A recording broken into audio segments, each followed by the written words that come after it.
S'il vous plaît, Dieu n'est pas Père seulement de ceux qui ressemblent à Jésus.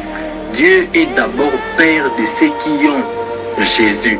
La paternité de Dieu n'est pas appliquée à la ressemblance à Christ, mais à la possession de Christ. Ceux qui ont Christ dans leur vie sont directement appelés des enfants de Dieu et ils ont Dieu pour Père.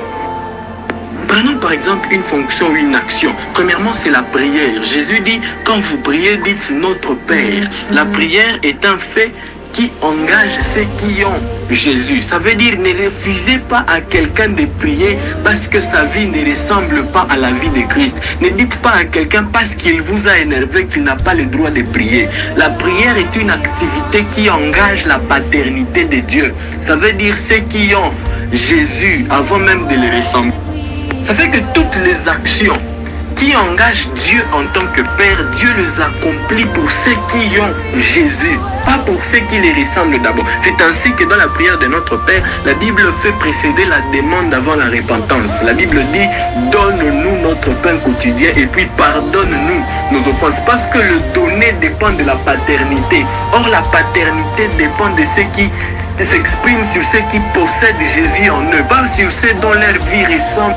Il n'y a personne que Dieu refusera d'entendre parce que son état est sale, à moins que cette personne ne soit pas enfant de Dieu.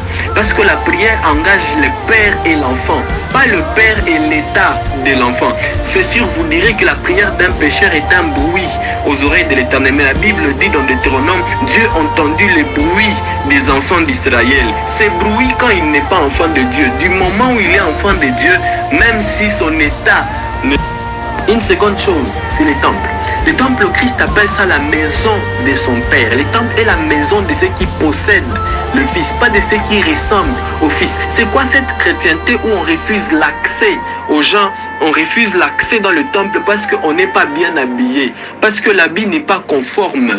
Il n'en est pas question. Le temple, c'est la maison de son Père. S'il possède le Christ en lui, il a le droit d'accéder au temple. Du reste, dans l'ancienne alliance,